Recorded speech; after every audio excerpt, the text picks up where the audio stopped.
হরে কৃষ্ণ। গৃহ থেকে বার হওয়ার পূর্বে এই একটি কাজ অতি অবশ্যই করবেন, তাহলে আপনার পুরো দিন ভালো কাটবে এবং আপনি সকল শুভ কাজে সফল হবেন। সকল ভক্ত ভক্তমতী মায়েরা, ভগবানের আশীর্বাদ লাভ করে আমরা যদি জীবনে চলতে পারি তাহলে কিন্তু সবসময় আমরা সফল হতে পারি। তাই যখনই আপনি গৃহ থেকে বার হবেন, ভগবানের বলাই একটি কাজ কিন্তু অতি অবশ্যই করবেন, তাহলেই কিন্তু আপনার সকল শুভ উদ্দেশ্য পূরণ হবে, আপনার মনোকামনা পূর্ণ হবে। সকল ভক্ত ভক্তমতী মায়েরা, আপনারা প্রত্যেকে ভিডিওটি অবশ্যই মনোযোগ সহকারে শেষ পর্যন্ত শুনবেন। আমরা এই জগৎ সংসারে জন্মগ্রহণ করেছি সেই ভগবানের কৃপায়, তাই ভগবানের কৃপা ছাড়া আমরা কিন্তু কখনো বাঁচতে পারবো না, কখনো থাকতে পারবো না এবং জীবনে কখনো আমরা সফল হতে পারবো না। তাই তো জীবনে সফল হতে সবার আগে যেটি প্রয়োজন সেটি হলো ভগবানের কৃপা লাভ। আমরা ঘর থেকে বার হওয়ার সময় যদি একটি কর্ম করে বার হই, তাহলে দেখবেন সহজে আমরা সকল শুভ কর্মে সফল হব এবং আমাদের পুরো দিনটা ভালো কাটবে। সকল গ্রহদোষ বিপদ আপদ থেকে আমরা রক্ষা পাব। ভগবানের বিধান মেনে আমরা যদি জীবনে চলতে পারি তবেই কিন্তু আমাদের জীবন সার্থক হবে। তো এখানে একটি ছোট্ট তত্ত্ব আপনাদের সামনে উপস্থাপন করব। এই যে আমাদের দেহ মন্দির, এটাই তো আমাদের গৃহ। এই গৃহ থেকে বার হওয়ার আগে, অর্থাৎ আমাদের এই জগৎ সংসার থেকে যখন আমরা চলে যাব, এই জগৎ সংসার ছেড়ে সবকিছু ছেড়ে যখন আমাদেরকে চলে যেতে হবে, তার আগেই কিন্তু এই কাজটি আমাদেরকে করতে হবে। তাহলেই আমাদের পুরো দিন ভালো কাটবে, অর্থাৎ পুরো জীবন আমাদের ভালো কাটবে। আমাদের জীবনে আসা সকল রকম গ্রহদোষ বাধা বিপত্তি থেকে কিন্তু আমরা মুক্তি লাভ করব এই একটি কর্মের মধ্য দিয়ে, এবং তাতেই কিন্তু ভগবানের আশীর্বাদ লাভ করে মূল যে গন্তব্য আমাদের ভগবানের চরণ, সেটি কিন্তু আমরা লাভ করব।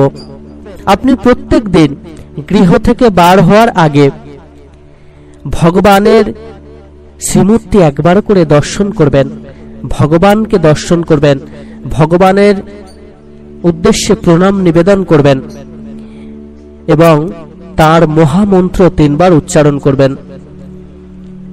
তাহলে কিন্তু আপনি যখনই বাড়ি থেকে বার হবেন, রাস্তায় ঘটা বিপদ আপদ থেকে আপনি রক্ষা পাবেন এবং ভগবানের কৃপা লাভ করে আপনার সকল শুভ কার্য সম্পন্ন হবে। আমরা সকালবেলা ঘুম থেকে উঠে সবার প্রথম যে কাজটি করব সেটি হলো ভগবানের দিকে তাকিয়ে আমাদের চোখটা কিন্তু খুলতে হবে। চোখ খুলেই যেন আমরা ভগবানের শ্রীমুখ দর্শন করতে পারি, তার অমৃত রূপ দেখে আমরা আমাদের দিন শুরু করব। তার দিকে তাকিয়ে তাকে দর্শন করে, তাকে প্রণাম নিবেদন করে আমরা কিন্তু আমাদের দিন শুরু করব। তারপর নাম ধ্যান করতে হবে। যত ব্যস্তই হই না কেন, আমরা একটু হলেও কিন্তু আমরা নাম ধ্যান করব, সেটি 1 মিনিট হলেও আমরা নাম ধ্যান করব, ভগবানের চরণে প্রার্থনা নিবেদন করব এবং পিতামাতার চরণে প্রণাম নিবেদন করব সকালবেলা। তারপর যখনই আপনি গৃহ থেকে বার হবেন, কোনো শুভ কর্মের উদ্দেশ্যে যাত্রা করবেন, যে কাজের জন্য যান বাইরে, তার আগে ভগবানের শ্রীমুখ অবশ্যই দর্শন করবেন এবং তার মহামন্ত্র অন্তত 3 বার উচ্চারণ করবেন। তাহলেই কিন্তু আপনি সকল বিপদ আপদ গ্রহদোষ থেকে মুক্ত হবেন এবং ভগবান স্বয়ং আপনার কৃপা করবেন। এইভাবে আমরা যদি প্রত্যেকটি দিন পালন করে চলতে পারি, তাহলে আমাদের সারা জীবন ভালো কাটবে এবং আমরা আমাদের মূল গন্তব্যে পৌঁছাতে পারবো, আমরা ভগবানের চরণ আশ্রয় করতে পারবো। এই যে আমাদের গৃহ ছেড়ে যখন আমরা বাইরে যাব, অর্থাৎ আমরা যখন এই জগৎ সংসার থেকে ইহলোক ছেড়ে পরলোকে গমন করব, তার আগে কিন্তু এই কাজটি আমাদেরকে করে যেতেই হবে। না হলে কিন্তু এই জগৎ সংসার থেকে কখনোই আমরা মুক্তি পাবো না, কখনোই আমরা ভগবানের আশীর্বাদ লাভ করব না। সকল ভক্ত ভক্তমতী মায়েরা, প্রত্যেকে অবশ্যই ভগবানের আদেশ মেনে চলবেন, ভগবানের কথা মেনে এইভাবে প্রত্যেকটি দিন পালন করার চেষ্টা করবেন, তাতে আপনারই মঙ্গল হবে। সকলে খুব ভালো থাকবেন, সুস্থ থাকবেন, সুন্দর থাকবেন।